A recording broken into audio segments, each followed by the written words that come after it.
So Ryan, what do you think the biggest challenge that you're dealing with right now in the business? Trying to stay consistent in the number of people I'm talking to every day. So you're having a hard time then hitting your contacts as your minimum standard? Some days, yes. So what do you think the big hang up is there? Why do you think you're challenged with getting to that number, that minimum number? Well, I think that the challenge that most people have that get into this business is a lot of them probably shouldn't be in the business. And that's the hard part, is you don't know which one should be in until they actually get in. You know, the failure rate is nearly 90%, and most of those people are out of the business within 18 months. So you got to wonder, why is there such a failure rate? And what I'm going to say the failure rate purpose is because it all starts at the brokerage level. So the owners, brokers of these real estate companies who really don't have many standards of what they expect the agent to do, number one. Number two is they have low expectations of what the agent should do. We created the company here so we could help people actually learn how to sell, teach them the scripts and skills, hold them accountable, have them write business plans, quarterly plans, daily plans, weekly plans, ask them what their dreams are, what do they want to get accomplished. All these things are typically things that most brokers don't even ask. And this is the reason why the failure rates are so high and the success level is so low. It's pretty sad when the average agent sells 4 homes per year. Kimberly, it's not even, you don't even earn enough money in the industry to stay in the business. And here's a number you may not even really know. About 50% of every licensed agent in the United States does not even sell 1 home in 12 months. So you're really looking at only about half of them that actually sell any homes, and then that per person productivity is super low. So our goal in our group and our team and our coaching is to help these agents who really want to learn the business, who aren't really getting that from their brokerage firm. Our goal is to bring them in, teach them the basics that I learned through the Mike Ferry organization, and that is sitting down, putting together a plan, giving them an action step that they can take on that will produce ultimately the goals that they want. But they also have to be willing to change a little bit who they are. So, you know, we're by nature, we're habitual personalities. Our life works is which we're comfortable in and what we're used to. And then we're taking them and saying, well, we got to change this a little bit. We have to change that a little bit. And that's where the challenge actually starts to happen. So it's fun taking them from not really understanding the business to walking through these steps. And then when it gets a little bit hard or a little bit difficult, then you start to see who really has the grit to move forward. Because this is where most agents will stop, is when it actually gets a little bit challenging. So what do you think the biggest challenge is then getting to the number? Probably focus. I probably get easily distracted at times. You know, one of the things that we find that when you're distracted like that is we have to really kind of elevate the mental side of the goals. My opinion from coaching so many people and helping them grow, they're not used to doing something that's difficult at a high level. We're changing a pattern of thinking when we're working with coaching clients. And so as we work with these agents, we have to get them to think. And I'll give you an example. I have inside of my team today a select group that have volunteered to be held accountable at a higher level. And you know what I had to do is I had to actually have them sign a little kind of, I want you to coach me at a higher level agreement, so I was able to do that kind of work with them. So I could say, okay, what are you telling me you want? This is what you want. Are you willing to do what that needs to be done in order to have it? Yes, I am. Good. Well, this isn't always going to be fun, but the good news is we're going to have a lot of success from it. So why do they stop? They don't have a lot of encouragement. They don't believe they can do it. I love what Mike Ferry says. He says, you know, people aren't used to making a lot of money. So that's uncomfortable for them to even make. Like, I'll talk to them about the kind of money they want to make, and we'll share that number with them. Say, okay, well, what's your number? They'll say, oh, I want to make 150, I want to make 200,000, or whatever that number is. And it makes them feel uncomfortable to even think about that kind of income. So that's part of the challenge. They didn't come from a successful background. they are not used to making that kind of money. They don't really understand how hard they have to work to make $150,000 to $200,000 a year. So we want to encourage them and teach them and show them what it takes in order to make that kind of money, but also we want to encourage them through the process of the struggle it takes to get to that kind of money. And money's not the most important thing. It's helping the clients grow. It's helping the clients buy homes and helping service the client you're working with. But we all go to work for an income, right? I mean, we get up every day to serve our goals and our dreams, and we just try to help them get bigger goals and bigger dreams. And then once they realize they can take the steps, one step at a time, moving it forward, they start to what they call, or Mike Ferry has always taught me this, is you look back and connect the dots and realize that really wasn't all that difficult. This wasn't that hard, but they had to fight their own human condition in order to get there. And that's the hardest part for them. I love what Mike says, and he goes, you have to, this is a contact sport, right? Real estate's a contact sport, and that's a challenge I think that a lot of realtors have a hard time wrapping their mind around, is the more people you speak to, ultimately the more money you're gonna make, the more success you're gonna have. And that's, Kimberly, probably one of our biggest challenges, is getting them to spend some time on the phone and having good quality conversations. So as we teach them what to say through scripts and skills. We build that confidence. But the biggest issue is, do they want to make the contacts, the conversations with the potential buyer and seller? And we always see the agents that succeed at the highest level make the most calls, and the ones that are weaning themselves out, even on our team, the ones that don't make it, they make the least amount of calls. And so we have the better agents, the more successful agents, the ones that make these calls, even lean on some of these newer people and say, listen, you can't make 2 or 3 calls in a day to be successful. You got to make 20, 30 calls in a day. And the reason they don't make 20 or 30 calls in a day is it makes them feel uncomfortable. So to answer your question, one of the steps they have to be able to do is to be able to open themselves up mentally that says, this is a contact sport. This is a business of talking to people. And if you are not a person who enjoys talking to people, and you're not willing to take an action step to what that looks like to talk to a lot of people, then the business probably isn't for you. I love what Mike Ferry says, and he says, what's a greater number, the people you know or the people that you don't know? And the answer to that is the people that you don't know. Every person that you know knows 200 people on average that you don't know.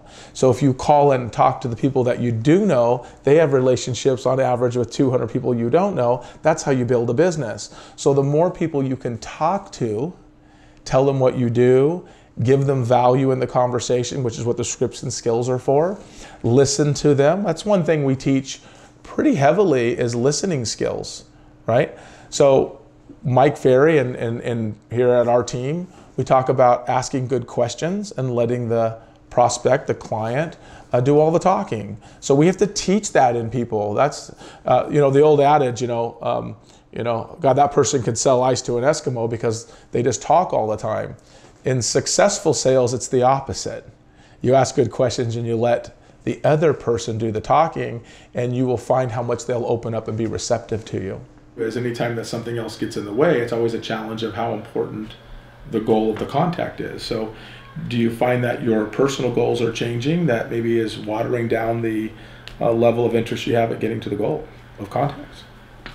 No, I think I'm just, if I get an email from a client and they want something, I feel like I'm busy all day, but I think I'm getting distracted and not staying focused on certain aspects of the business and protecting that time, as we always talk about here, and protecting that lead generation, lead follow-up time.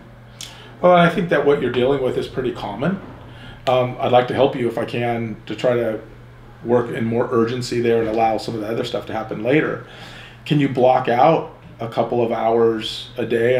Or maybe a better question is, I know you said that you're getting some of it done, but you're not getting all of it done. Is there any way we can block out some time where you can commit to me and to your family that nothing else will get in the way of that time on the phone? Because it sounds like that's really the problem, right? Here, I'll say it to you this way. I'm very coachable as a person. And so I would say that for anybody, they should be open-minded to being coachable. That's always the biggest challenge. So I would say that I give a lot of credit to the fact that I really didn't know what I was doing, and I paid a coach to help me get off the ground. If he said jump around in a purple suit, I would jump around in a purple suit. I mean, I'm being funny, but you kind of get the idea.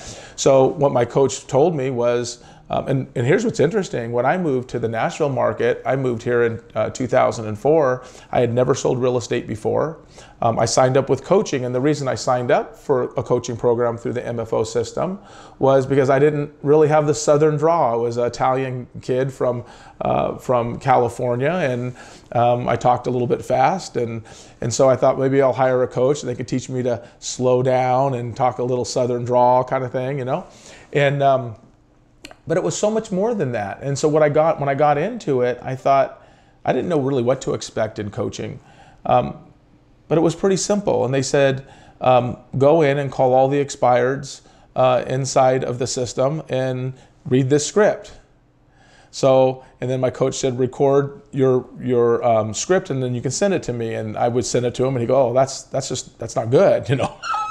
I'm like, what am I supposed to do? He says, oh, you're talking too much, or you're not listening to them, or you're not repeating. And so he would work on those scripts and skills with me. And he then would say, okay, that's better, and that one's a little bit better, and that one's a little better. And then pretty soon, my level of success got better. You know what's interesting? It's always fun to see agents come in and they work a month on the phone and then they don't make a sale and they're discouraged. I'd say, you know, when I started in this business, I didn't make a sale for 4.5 months. 4.5 months. I prospected every day, 6 and 7 days a week for 4 hours a day for 4 months before I ever cashed a check. And well, why did I stay persistent? Is because I'd hear these coaching clients that my coach was coaching and people that I became friends with, and they were all doing very well. And so it gave me a lot of hope. I felt like, man, if that person's doing it, I certainly can do that. So it kept me on a path that just said, stay with it, stay with it, stay with it.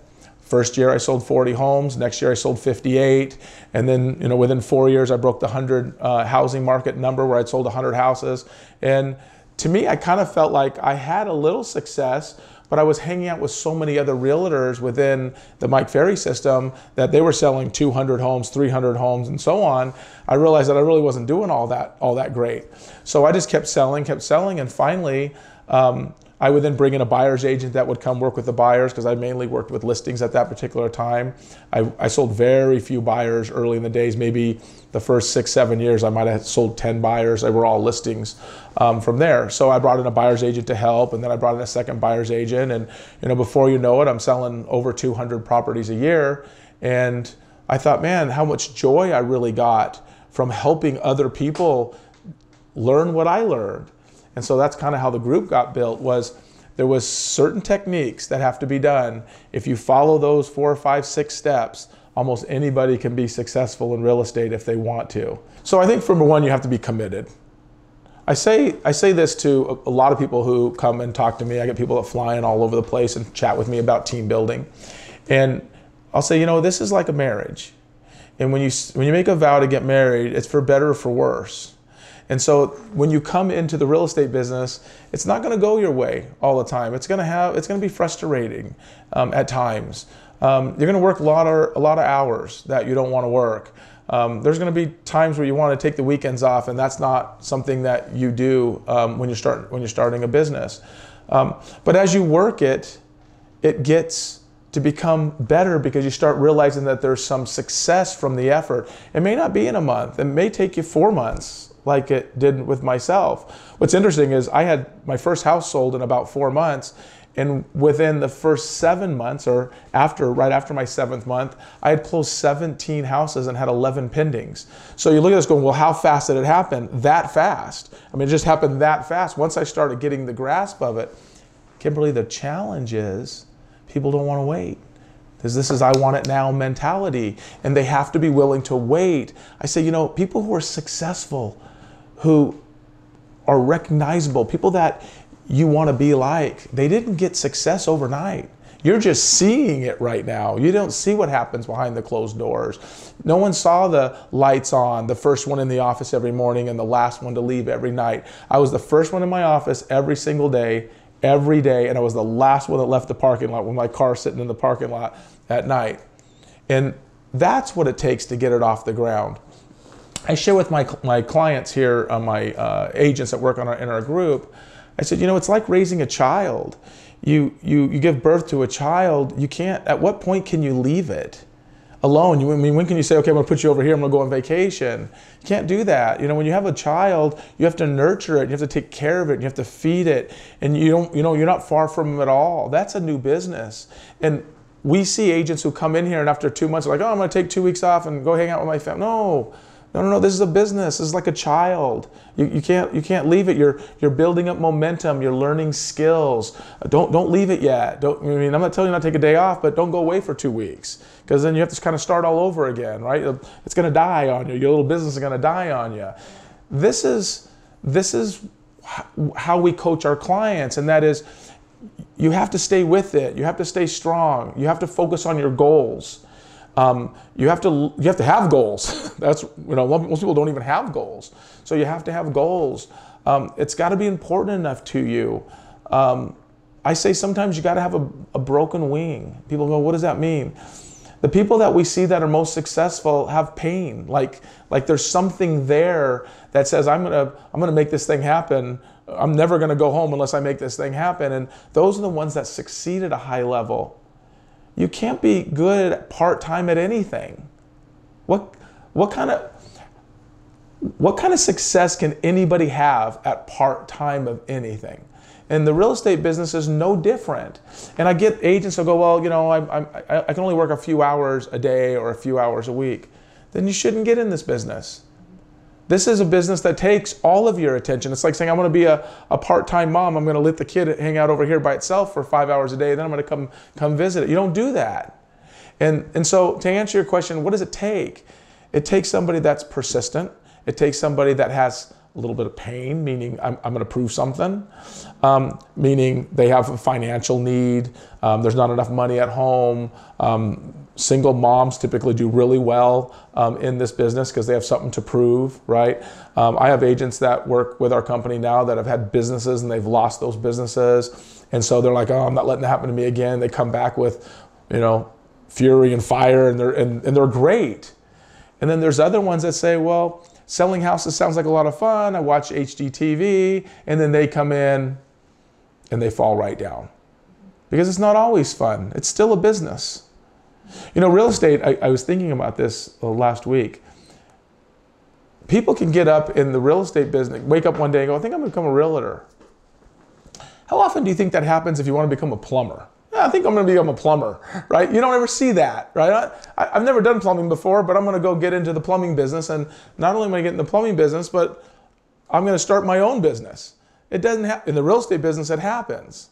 So this is what we as broker team owners have to navigate through, and that is, why do you want to be in the real estate business? Are you willing to work full time? Are you willing to stay dedicated? Are you coachable? Are you determined? Are you committed? Are you willing to have it take longer than it takes? Are you willing to go through more than you think you will? And if you say yes to all those answers, you're probably the right person. If you say, no, I'm not really interested in doing all that kind of work, probably isn't a career you should choose. You have to be determined. And I believe you have to be coachable.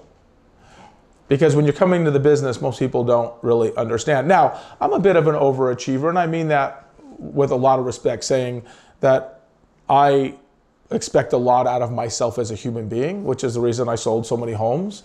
I was fairly committed at a very high level to my work. A lot of people go, well, gosh, I really probably wouldn't want to have that kind of commitment to it. Totally fine. You don't have to have that.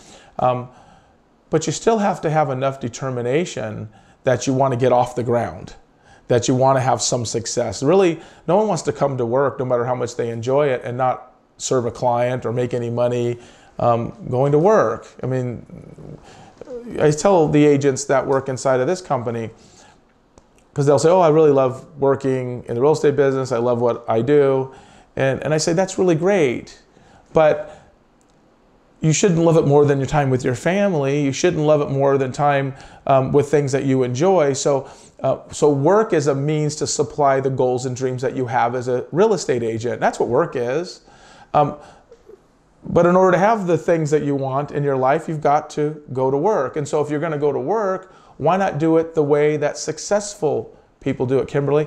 This is the one thing I will say, is that most agents don't surround themselves with other top producing agents because the industry itself doesn't have a lot of them. It has very few really top producing people. And you are the average of your 5 closest friends, so you are who you hang out with. And so what we do here in our company, because our average agents sell 36 homes a year, the market is 4. If you sell 15 to 20 homes a year, you're patting yourself on the back. With us, you're probably not even making it on the team. So what we try to do is say, we're going to surround ourselves with people all the time that produce at a high level, because it brings everybody else up to the top. And so I think you just have to stay committed and be willing to try at a really high level. And if you do, and you're that kind of person, you'll make it. If you like this interview you're watching and you want to see more like this one, make sure you hit the subscribe button for the Prospecting Today YouTube channel. It took me 4.5 months because I was a slow learner, right? So agents inside of our company today, because of how we do our system. So today in our company, we provide leads for the company, the software programs, the coaching, all of that, where I had coaching, but I was then now trying to figure out how to do a business. You know, before I was in this real estate business, I was in franchise sales. And I learned something very important about franchise sales. And I don't know what the stats are today, but they were certainly like this in the early 2000s, is 92% of businesses when they open up fail. So mom and pop stores, things like that. Doesn't matter what business, a restaurant, video store, you want to name it, it's got a 92% chance of failing. But within the world of franchising, it's a 93% success rate through a franchise company. And the reason why that is because there's systems and procedures and processes. So if you buy into a McDonald's, for example, or a Burger King, or a whatever, Wendy's, whatever it might be, you're going into a proven system. It's proven, right? It's like, this is our marketing, this is how we do it, this is what we charge, this is how you make these hamburgers, this is how you put this taco together, and all you have to do is just not screw it up, right? As Mike Ferry says, a buyer and a seller need to come together. Your job is not to screw it up, okay? So that's franchise sales, and the reason why that success is so high is because the franchise has already figured out how to do it. This is why they come to us, is because we've already figured out how to come to the level of success. So our agents that come work for us typically are making money in about 45 to 60 days. Oh, wow. Instead of the 4 months it took for me, because I had to figure out all of the steps. Now we just put somebody in what we call a plug and play system. This is how it works. This is what we do on day 1, day 2, day 3, day 4, day 5, day 6. This is what's going to happen on day 8 to 10. This is what's going to happen. And then what happens is, if they follow those steps, within 30 to 45 days, they're pending a house and making money. Is that possible that you can maybe try to work with a little more urgency in that? And the other thing is, you mentioned that you have a lot of distractions with other agents calling you. Yeah. I always kind of feel like when another agent's calling, either on a deal that we've got going or somebody I've reached out to, that I feel like if I don't answer when they call, I may not get them. Well, that's common. Do you think that if you call them back right now, that you're going to solve the problem and you're going to be better off than waiting another hour or two, calling them back later? The chance of the problem still being there an hour or two later is still pretty good, right? Yeah, probably. It won't change in that time frame. Because we always have to work towards building the business, not just servicing the client you have now and that opportunity, because you can do that after that time is over, but also looking for new business so you can continue to keep pending deals and then growing that side of your business, so you can ultimately make the money that you want to make. We've been working on the team structure system for about 6 years. It's certainly the best it's ever been now.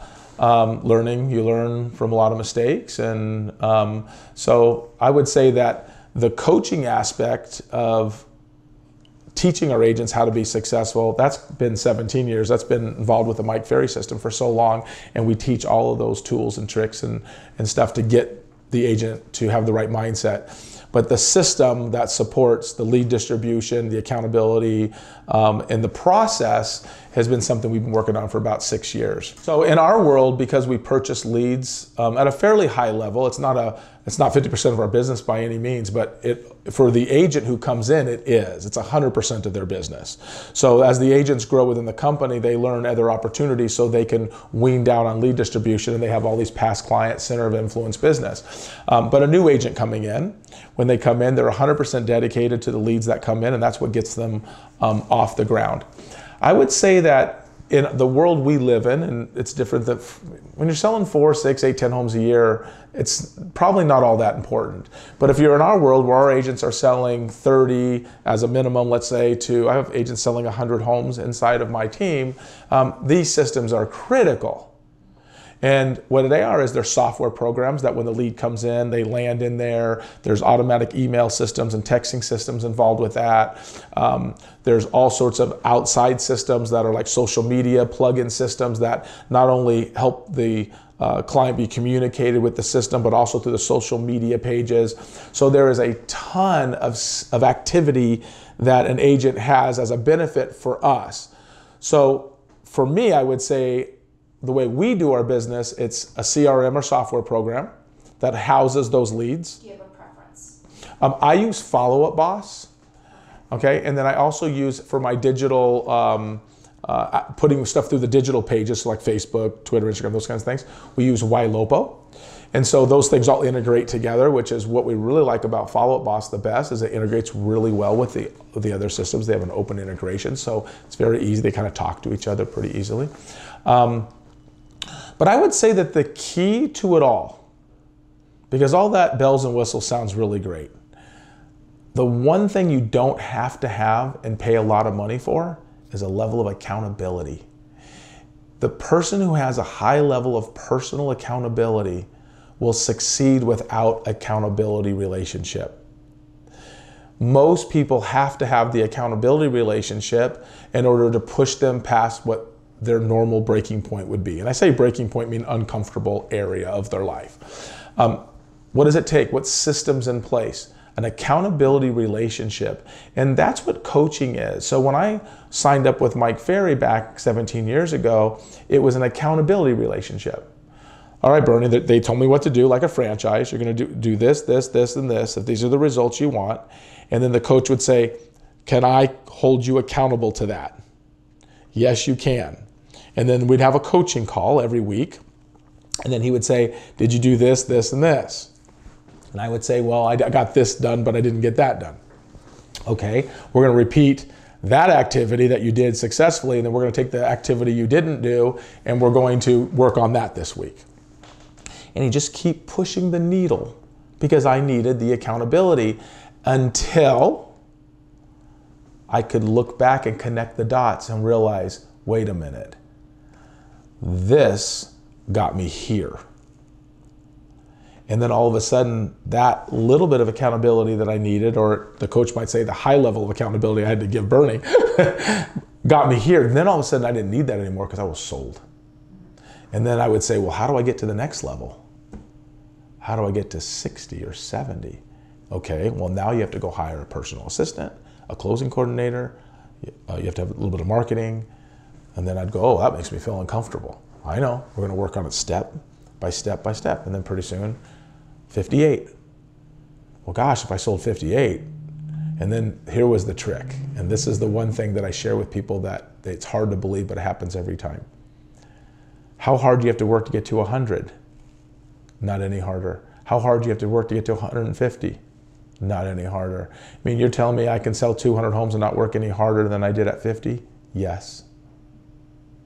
Because what happens is it's the struggle mentally, but the physical work is the same. And the reason why that is your skills are getting better. So you're closing people quicker, faster. You're like a tuned athlete. right? I mean, there's a difference between high school and college football and then the NFL, right? And then they have the NFL, they have the All-Stars. Then they have the people that go to the Hall of Fame, right? Same idea is that everyone has 60 minutes to play football. Some are better athletes than others, but some are, their skill level is better. And that's all we're doing is we're taking these people and we're developing better skill and they're having better performance, but they're not putting any more time. And that's the key to pushing them past what they're comfortable with. That's letting them realize that if you're coachable, you can move forward. And I have an agent works with me right now that she started with me when she was 20. She was a phone person that would just make calls back on leads. She was making $12 an hour. And I coach her, she's on my team, I coach her every week now. We just wrote a business plan. She'll make about $400,000 this year. Her goal is to make $500,000 next year. And she's been a realtor for 5 years. And she started with me as an inside sales assistant. She got licensed, came to my team, taught her how to sell, and now she's making $500,000 a year selling houses in our system. Wow. So anybody can do it. You just got to be willing. But she pushes hard. She's super coachable. We talk every single week. Anybody can do it if you just get out of your own way. We're the problem. It's not, people don't like the real estate business because they're not making enough money. Well, they're not making enough money. It's not because there's not money in the real estate business. We all know there's a whole bunch of money in the real estate business, but they just aren't willing to take the steps to move forward, to be uncomfortable enough to grow so they can connect the dots backwards and see how they've grown so they can keep moving forward. All right, Brittany, how are we doing today? We're doing pretty good. Looks like we got about 50 contacts for the day. Inside of our company, we have what we call lead coordinator, and that person goes through every lead that every agent gets every single day and make sure that there's a system in place. Kimberly, that says in order for you to be accountable on our team, you have to make so many calls, texts, emails, and stuff to those clients within a 72-hour period. And so we have a lead coordinator that actually follows those leads through the process for the first 72 hours to make sure that you're doing your job. 5 appointments set. Wow, 5, that's excellent. Thanks. Any real potentials? Any good stuff there?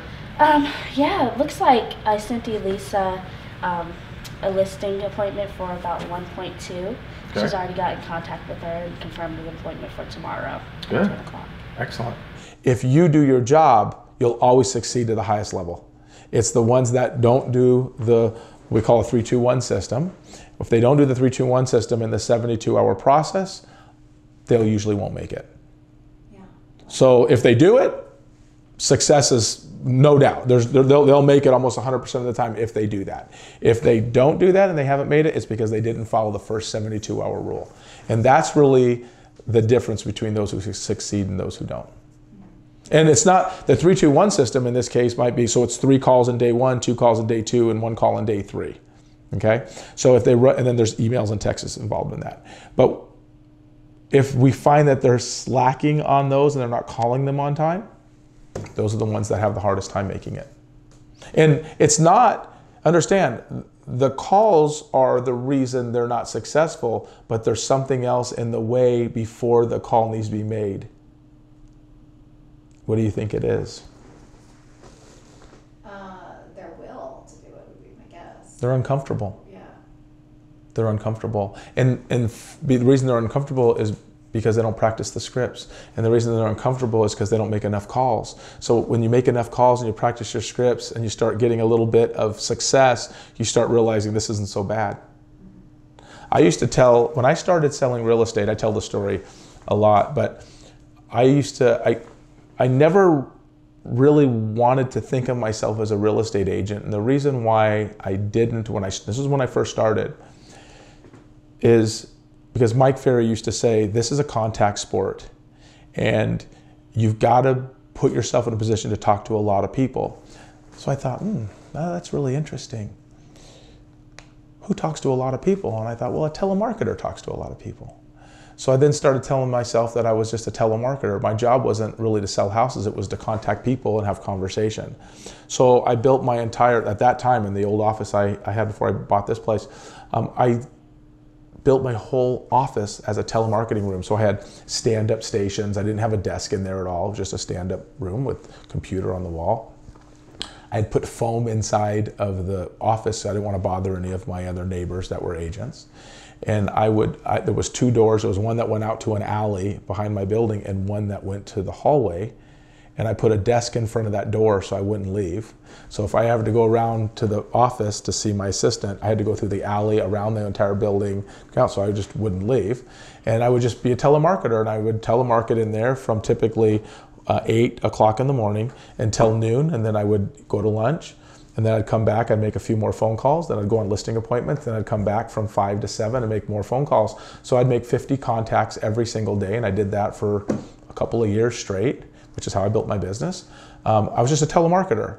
And then the telemarketing job allowed me to go out and do listing presentations, right? And that was how I related to it all. So I always tell people I was a very highly paid telemarketer. I was the highest paid telemarketer. I made the most money out of a telemarketer of any other person I knew because this was the world I lived in. So Ryan, what do you find? Obviously, we're dealing with different challenges in the market today. What are you finding is the biggest issue with your leads, either you're receiving or converting, or lack of maybe converting?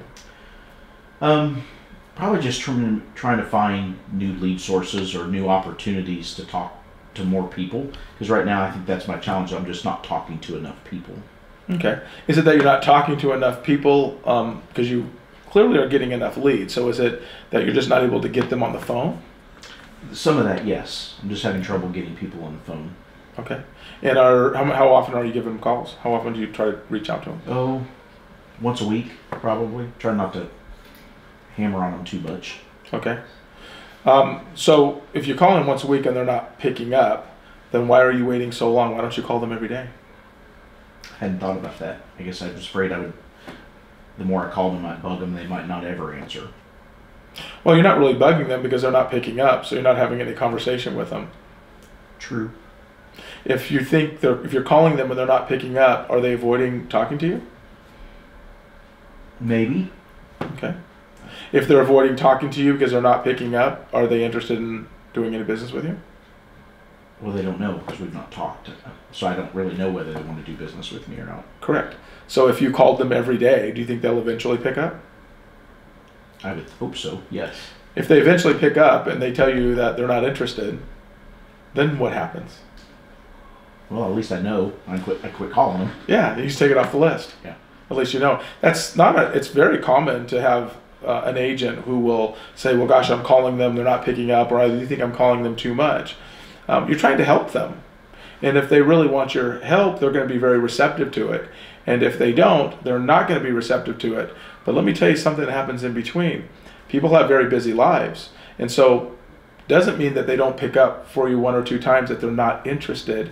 It's very possible you just might be catching them at the wrong time. Let me give you an example. Has there ever been a time where somebody's tried to call you and you've been in the middle of something and you just can't pick up the phone? Sure, that happens often. Even something that you might be interested in, but you're in the middle of something. True, yeah. And do they sometimes be persistent with you, and then you finally pick up and go, oh gosh, I'm so sorry I didn't get a chance to pick up the phone the last 3 times you called, I was just in the middle of something? Yeah. But I'd like to do business with you? Yes, I think so. So you can see that by not giving up and continuing to call them as often as you need to call them in order to get them to answer could ultimately cause you to make a better sale, help somebody, and then ultimately make more money for you and your family. My mindset isn't that this is any different than any other market. It's not that there aren't different set of challenges. We just have to work harder. I can never allow the business to be fluctuated by what the market conditions are doing. It's not how I operate. So if I set a goal, that's the goal regardless of the market condition. And so is inventory harder to get? Yes. Just have to think out of the box more. I just mentally, I cannot allow myself to ever think that my goals or dreams have to be on hold because the inventory is low. I just have to become more creative in ways to get listings. We're taking more listings now than we've ever taken before. More time on the phone. More time calling neighborhoods. So neighborhood calls, meaning that we're circle prospecting. We take anywhere from 5 to 10 listings a month just from that. That's something we never did until this hit. Because what happened is we couldn't wait for all of the people that were expired or by owners to come on the market because they were all selling so they didn't expire. And that's how I originally started, was calling for sale by owners and expireds. I mean, I lived on those people. I made a lot of house sales from that action. But that kind of went away. So how do we do it? Now we have to catch them before they go on the market, because everything sells. So now we have our agents calling around neighborhoods and holding them accountable, like we talked about. They all volunteer for it. So they're like, yeah, I want to do that. Will you help encouraging me? And sure, I'll help keep encouraging you. And we're taking 5 to 10 new listings a month just from that activity, which is something we never did before. Today, I love this because the industry's changed so much over the last 5 years, 6 years. I mean, it's so different than it was 6 years ago. But there's also more opportunity than there was 6 years ago. So if expireds and by owners are slowing down, technology's taking over. So there's all sorts of great opportunities that are out there. If you want to find gold, it's there. If you say to yourself, I don't want to go hunt for that gold because it's too hard right now, then somebody else is going to find it. And our mentality is there's gold and opportunity everywhere we turn. It might just move around a little bit. It might look a little different. We might have to get bigger equipment in to dig up that gold. It's maybe just not showing up on the surface. We have to dig down for it, but we're willing to dig down for it. And that's our mentality, is we cannot allow this market of inventory to sway us in any way. And so we just choose not to play that game. I know it probably doesn't answer the question. I think it's a mindset. I really do. I'm in the real estate community, so I also talk to a lot of realtors, and so they'll ask that question a lot, like, man, it's really crazy out there. I'm like, it's great. Well, yeah, it's good, but it's hard to get listings. Not for us. I mean, is our inventory a little bit down?